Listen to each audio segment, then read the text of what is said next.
Every night, I dream the same dream. And then...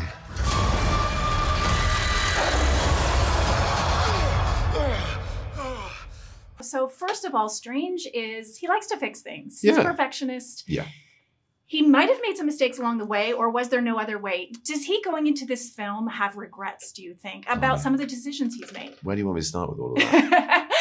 Yes. I would say no regrets. No, I think he's a character who's learning, despite his arrogance and his willfulness and ego. I think he can bend, he can adapt. And that's one of the joys of playing him. You get to have some pathos and some, moments where he's properly schooled and taught that what he's done isn't necessarily the right or best thing to have done. And this is another step in that evolution. I think in Spider-Man No Way Home, we saw a man who we've got to know as someone who's transferred his ego and his skills from being a neurosurgeon to being a sorcerer who, while not being a supreme sorcerer in this version, is someone who's omnipotent and omniscient and just everything. And that's kind of held in check a little bit in that film. He all the mistakes he makes, though, are very human and relatable, I feel. Like he is someone who cares for a fellow foot soldier in the first instance with Peter, then sees him as a kid who's lost his guardian and his way in his own life and wants to give him something that can help him get back, and does it in a very cavalier, showing off way, and then it gets interrupted and everything that happens in that film happens. And then he becomes a sort of bad parent, chasing him around the city, asking for the toy back. And shit, it really hits the fan. So, but it's human. That's a great synopsis for the he film. cares. Shit hits the fan. Yeah, that'll do. That should be the tagline. Basically, he cares. He does care. And he cares for people outside of his own existence. Yeah. And we all make mistakes when that happens. Yeah. And Sam's talked about, and it's been confirmed, I'm not trying to get spoilers, but that you play at least one version of Strange in this film, whether it's a dream, whatever it is. For you as an actor, do you approach that character as a totally new character, or do you springboard off what's existed in? Look, I think if it's still me playing Strange, however different the circumstances, it's important to understand that there's some kind of origin point that's the same. So that's why it's me as the same actor. That's why I think it feeds into our understanding of our Strange. You see these other characters in whatever moments you see them having made choices that result in different outcomes. And I think that's what the multiverse as a storyline is great at reflecting of our own lives, the sort of multiple selves we contain, the different roles we are always playing in our lives, and how our choices affect the outcomes of our lives. Was there one particular aspect of either going deeper into the Strange character we know, or something that you got to play that was fresh, that was particularly exciting for you, that you can talk about? All of it, I would say, because, it's great to have my own outing, although it's a very crowded marquee. There's a lot of story and a lot of characters in this. It's not all about Strange. Your name is on the title. Yeah. But I think it's what am I saying? Yeah, no, you learn a lot about him through what he goes through, but also seeing these other versions of him. And I think that evolution is important. It keeps people engaged with him. And that's what's rich about him as a character. Yeah, he's snarky and arrogant, and we kind of vicariously enjoy that sometimes. But, he's also not down to size, and he's also taught. He also is evolving. This is kind of a two-parter, but how long would you want to play? You've sort of talked about how this is the tip of the iceberg. It's only scratching the surface because the multiverse is blowing everything just opening up. How long would you want to play this character for in other iterations? I don't really want to put a time on it, but I don't feel like I'm in the middle or the beginning. I just don't know. I'm having a really good time. I'm having a really good time being your Doctor Strange, and I enjoy it. And I left this film going, oh yeah, I can't wait for fans to see where he's got to here, but I'm even more excited as to where he goes next. So, I'm still game for it if you guys are. Would a series be interesting? Do you think it would be? I don't know. I don't know. I mean, it's nice to have the kind of work I do outside of this. And I think a series, obviously, as a time commitment, is almost as big as a movie. Yeah. And when it's your series, you're, as Lizzie will tell you, on all the time. Yeah. So I don't know. Sam. Yeah. I know you were a fan of the original Spider-Man films. What aspect of those films did you love? And what sort of nuggets that are very Spider-Man-esque did you, sitting across from him, I know you've done a funny impression of him as a director, sort of like what sort of freshness does he bring to this story? I mean, fans of his of old will love this. There's a lot of nostalgic Sam Raimi touches in his delivery of moments of horror, the kind of schlock horror element of it. the fun he has with gore in inverted commas. Who knows what that means in the multiverse? You'll find out. And also jump scares and all the other traits of horror movie making, and also the darker tone as well. And he handled that as well as the complexity of the characters and the situations with real clarity and ease. But the thing I learned most about him was he's just so amenable. He's such a great collaborator, brilliant first audience. He always wants you to try things and skew the script and come up with new ideas. And he's so humble. I mean, to a fault sometimes. He had to kind of remind himself that he was directing a big film. I thought you were going to do an impression.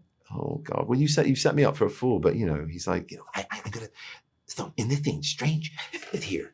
And then this bus comes from, and you cut it like a bus thrower, like, and then it falls into two halves. I feel so cruel doing impersonation, Sam. It's not fair. In another multiverse story, you're playing him. I'm playing him. All right, yeah. And he plays Strange. I'd love to see his Strange. I think we all. I have actually seen his Strange. I mean, that's the thing. He's so animated, and he will give you a whole breakdown of the scene, and he just can't help but sort of do it and play it out, all the parts. He runs from one place, runs back to the other, But he's a dear man. I'm very, very fond of him, and I think he's handled everything that's been thrown at him coming into this franchise late, this particular moment of it, and in the MCU so brilliantly. And it's very much a Sam Raimi film. I love it. Thank you. Thank you so much for your time. Thank you. You're welcome. It was fun.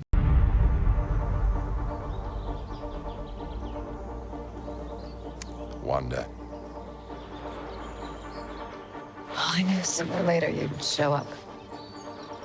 I made mistakes, and people were hurt. I'm not here to talk about Westview. Then what are you here for? I need your help. With what? What do you know about the multiverse? First of all, WandaVision ruined me emotionally. The last episode ruined me. I'm not over it yet. We've seen the first 20 minutes of this film. I'm wondering if you could kind of describe your dynamic sort of on set with Benedict Cumberbatch versus some of the other characters in the MCU. He's actually very funny. Like in my interview with him, he was doing Sam Raimi impersonations. So what do you bring out from each other as collaborators that's maybe different? And also the Strange and Wanda dynamic, because they're two possibly the most powerful superheroes in this universe. Well, I think the way we really cared about trying to figure out how to carve these stories or this film and continue why people love these characters and also advance them in some way. And that was very important to both of us. So we actually had like a very heady analytical experience together as well. But he does have such a kindness and a goofiness to him that I think I'm seeing more of doing press actually than while shooting, which has been a joy for me to get to travel with him and see that part of his personality a bit more. Because it was definitely felt like we were filming during lockdowns. There was like such a grind to making this film and to trying to get it right. Even though there were, moments of levity and more than anything, I just really find him to be a very accomplished and incredible actor. To get to be a part of his process like that and to share the screen with him was a joy for me. So how would you describe that Strange Wanda dynamic? I know it probably takes on different iterations in this film, but whatever you can tell me. Well, I think of them as people who actually understand one another very well. And they just happen to be kind of in different places of their own personal growth and maybe have slightly different perspectives. Got it. I like it. Actually, that's a wonderful answer. It's interesting. Very intriguing. And again, as much as you can sort of tell me, I know Kevin and Sam have said, and it's okay to say it, that both you and Doctor Strange are playing different iterations of your character in this film. Can you tell me which one was sort of the most interesting or fun for you to explore as an actress? I mean, I think the thing that I had the most fun with was playing this universe's Scarlet Witch and kind of the evolution that we have created for her. It was really fun, actually. I think I preferred it by far because there's a lot more to play, and a woman who I spent so much time with in this universe. And so it was fun to continue and advance her on her journey. Speaking of your journey, I know I asked Benedict the question. He says he's really enjoying being in this universe and wants to continue it. Tom Holland has said he will play Spider-Man for the next 20 years. How long do you think you want to play Wanda for? And are you interested in sort of carving out maybe her own film, or would you like to do a season 2 of WandaVision? What is sort of the more better way for you to flesh out the character? I really thought of this film as a story that was told it ends the way it's supposed to end. And I'm very curious what the fans want next as well, because I don't have any ideas.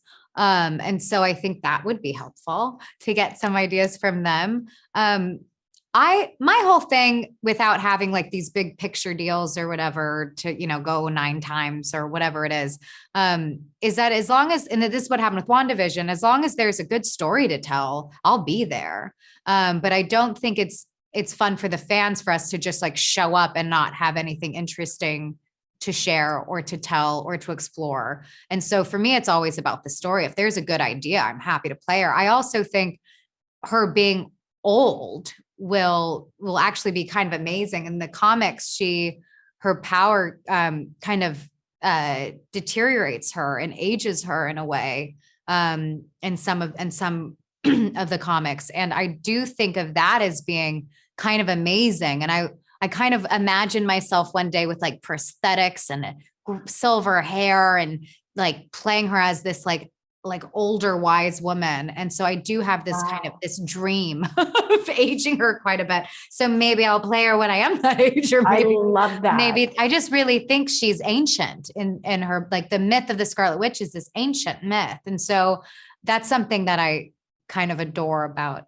a potential future that I'm just kind of throwing out, and I don't really know where it would go. But. I know you're not on social media, so I'm wondering how you get the fan reaction. If people tell you that you're pretty much trending every day because the fans love you so much, if you get that feedback, and if not to be cheesy, if you have a message for your fans via us that you'd like to give them. Yeah, I really want them to enjoy this film, be open to the ride, and I really want their ideas. I feel like when we were filming, when WandaVision came out and these weekly guesses were happening that I would hear from doing interviews mostly, so I hear them, I thought, oh God, I wish we knew about the multiverse then, but like we didn't. And so there are things like that I just feel like the fans are so on top of these characters and the MCU as a whole that I just really want them to throw out what they want next, like desperately. Because I do think there are nuggets that the fans create that is something that I don't necessarily think of.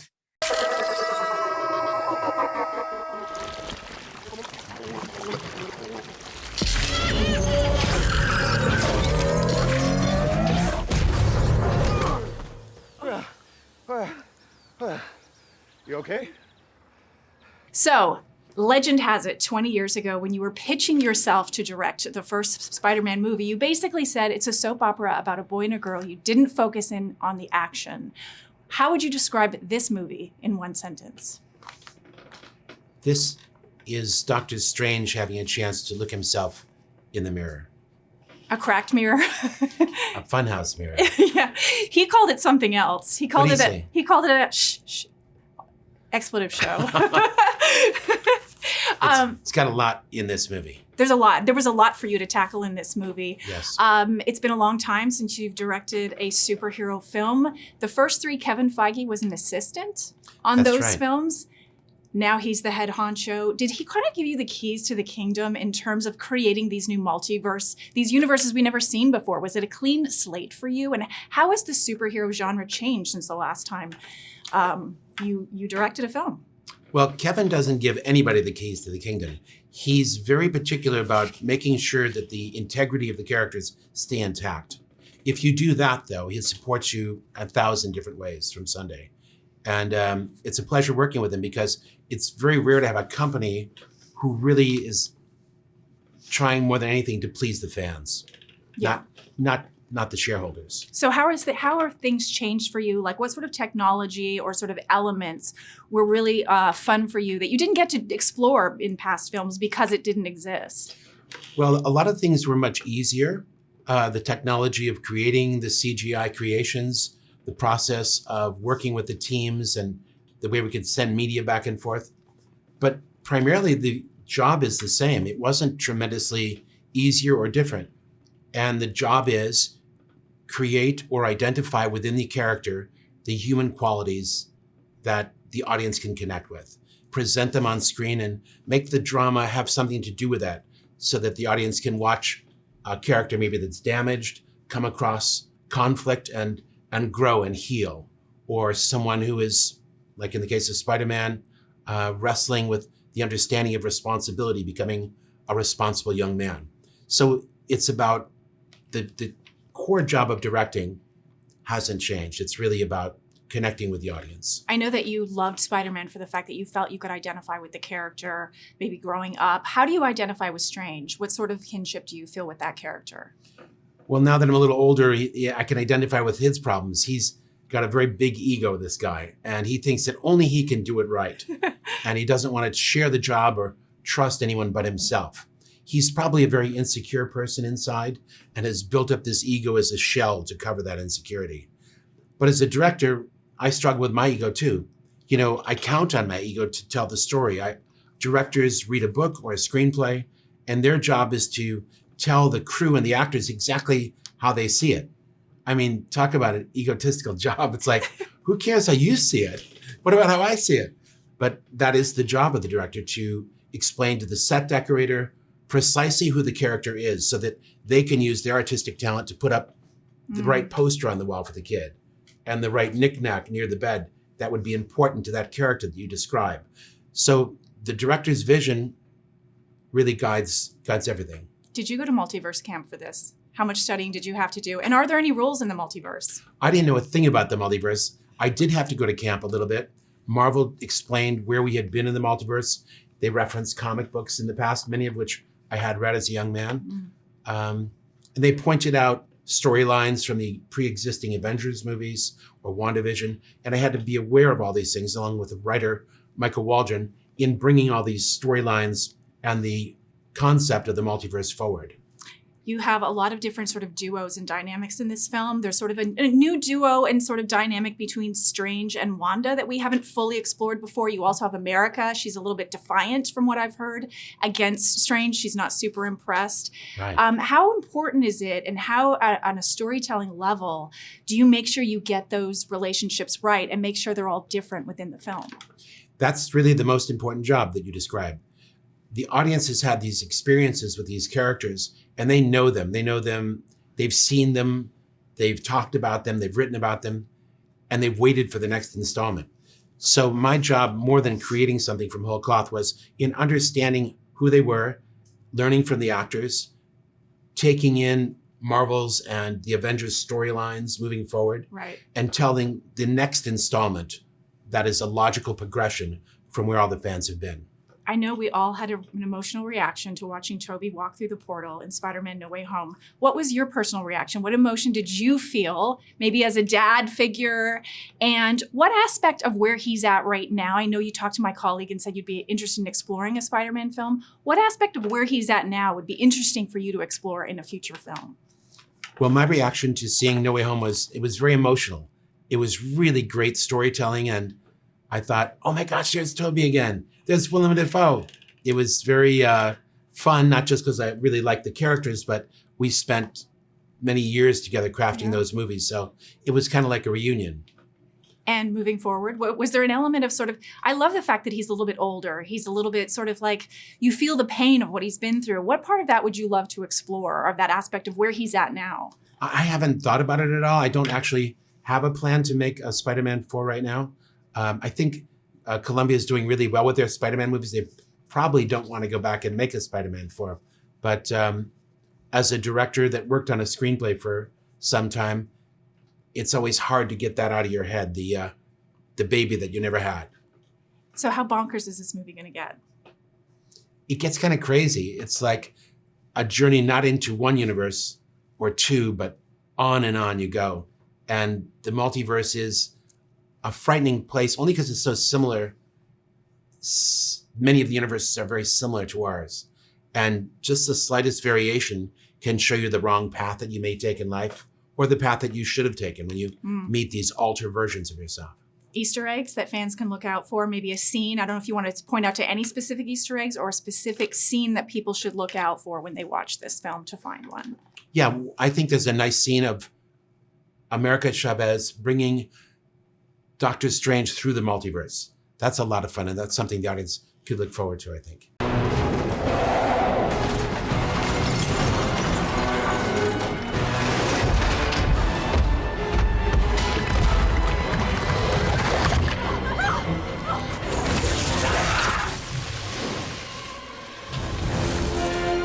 First of all, congratulations. I heard Kevin Feige has renamed the MCU, the WCU, the Wong Cinematic Universe. Yeah, so thank congratulations. you. Yeah, there's nothing we can do about it. Yeah, we just have to. You've been in every Marvel movie now. Yeah, pretty much. Forward. Yeah, pretty much. Feels good? Feels pretty good, yeah. And congratulations to you. Yes. They've shown us 20 minutes of this film. It kicks off with Gargantos, a mega scene. What was the most bonkers thing you got to do? Obviously, there's no animatronic thing that big. Well, of course, our bit. You Yeah. know, I was pretty crazy. We did like this ratchet kind of like pullback wire thing. I don't even know what it's called, but it was really cool because I actually, this is my first time doing like wire work. Wow. So it's kind of scary, but we got to do a little bit and it was cool. No, it was great. And then you're like, well, on my lasso yeah. bit, swinging you down. I know. it's so cool. I mean, long moment. Oh, thank you. I mean, but like, you know, full credit to Xochitl. I mean, we've got to remember. I mean, she was 14 at the time. Yeah. You know, helming this movie, and yeah, she's done a fantastic job. That's amazing. It's amazing. It makes me feel like I haven't done enough with my life. Well, let's talk a little bit about that. I know that Elizabeth gave you some advice maybe about owning it because you kind of taught Stephen a little bit. You're not too impressed with the new generation. She talked to you about owning it. You also got maybe a DM from Simu Liu. So can you talk about sort of how the members of the MCU sort of empowered you to sort of owning it, and that relationship was Strange and sort of like holding your own against him? Well, it's pretty crazy because, I mean, I grew up with the MCU, you know? So it's definitely been like, I used to have action figures of all these people in the poster. I mean, it's just pretty crazy that now I'm like, you know, did you have friends with his? them. No, Well, we didn't have one yet, did He I? didn't have one. And now he does. You Now I have do. your first action Yeah. figure. We both have our first action figures. It's pretty crazy. Amazing. And for you, what kind of Sorcerer Supreme do you think you've been so far to Stephen compared to the previous? Like what do you think you've taught Stephen so far? Well, it's been a great character progression, you know, Yeah. from this no-nonsense librarian to, you know, this no-nonsense Sorcerer Supreme. And, he's there to sort of quell this egoic Doctor Strange, this wayward Doctor Strange. And, they're very chalk and cheese. You know, they both need each other, though, definitely. Yeah. Where do you both see, like if you kind of have your dream, I don't know how much conversation you had with Kevin or the team at Marvel, sort of the arc of where America could go in this franchise. And like, would you be interested in a TV series or standalone films? How would you feel about it? All of the above, yeah. I know. I'm like, I'll anything. Yeah. I'm like open to anything. Look, I mean, it's again. I mean, I think back to 6 years ago and the foundations that I were built for my character. You know, this is only the beginning for you, and as we know, it's always a need to know basis. So we're just looking forward to see what unfolds. Okay, so about another universe, what would be the dream matchup for either of you? Which character would you love to meet up with? I mean, I would love to still have Wong. Come on, go on, and someone else, and someone else. Fine, I'll All pick right, someone go on. else. Okay, if he wasn't here. I don't think I could handle that. I'd be empty. No, but maybe Loki. I think that could be a fun Okay, cool. pairing. I think that would be fun to watch. Okay. Let's hang out with the Fantastic Four or the I like X-Men. that. Yeah, I like that. one can go wherever he wants with his portal, Yeah. can't he? Yeah, so. He can, yes. So what was sort of like there's been so many incredible moments in the MCU, and as audience members, sometimes you guys don't get to see the film ahead of time. Yeah. What has been the moment throughout the MCU that has hit you the hardest? Because I think maybe for a fan, you experience it differently than you because you sort of know what's going to happen. Yeah. But what's the moment been for you that's been sort of like this stand out? The funeral scene, I think, his passing, Tony's passing and stuff. Mm-hmm. Well, this is hard because I wasn't part of it. Oh, yeah. But as a fan, like before But you yeah, joined. as a fan, I mean, especially the funeral scene. Oh, but like the last in Endgame. Oh, there's so many. WandaVision, like just WandaVision, period. I can't choose. There's too many like. There's always great moments, aren't there, in all of these films? In No Way Home, but I mean, definitely like we have like things that have happened in WandaVision. Sure. Yeah, totally. Like things that have happened with WandaVision and No Way Home. Everything's all converging to our movie. This movie. To this grand crescendo. Yeah, I know. It's pretty crazy. Can't wait to see the film. Your desecration of reality will not go unpunished.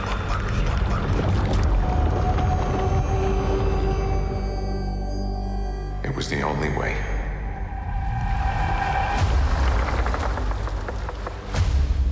But I never meant for any of this to happen.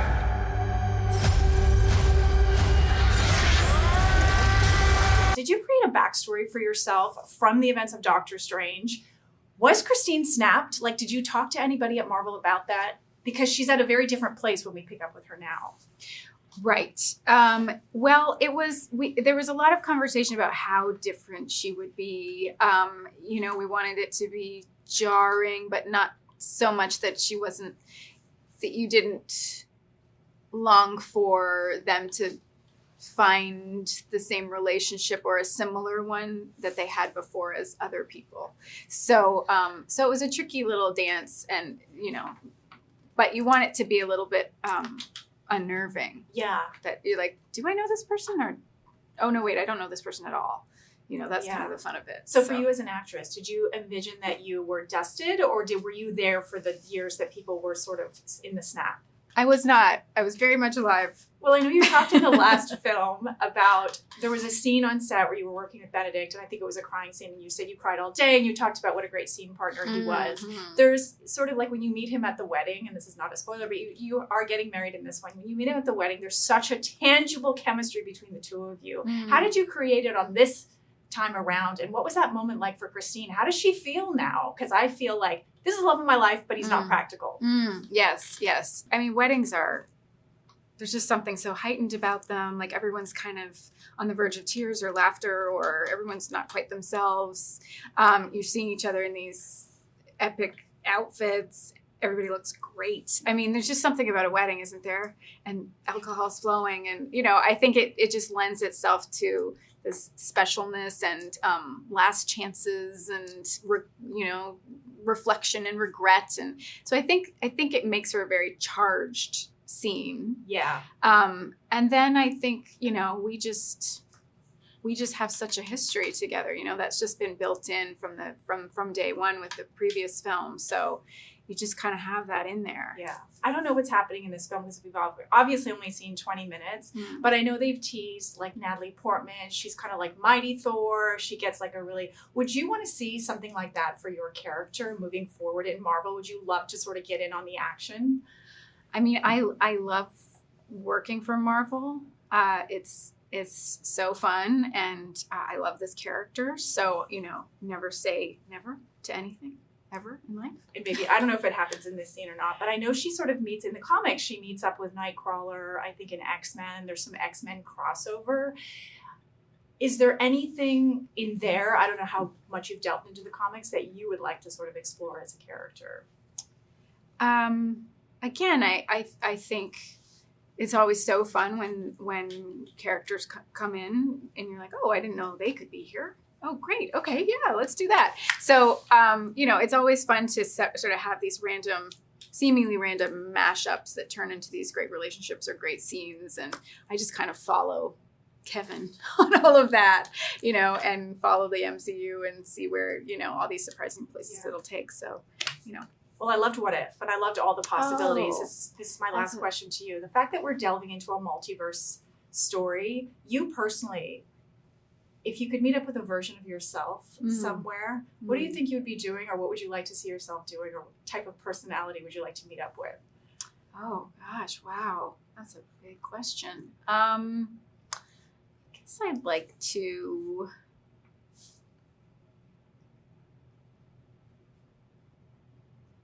speak another language and be musical. So I'd like to meet myself as a Spanish concert pianist. It's very I'm thinking of Eurovision now. I'm like, or an Icelandic garage band player. Sure. I see a Marvel Eurovision crossover in your future. There we go.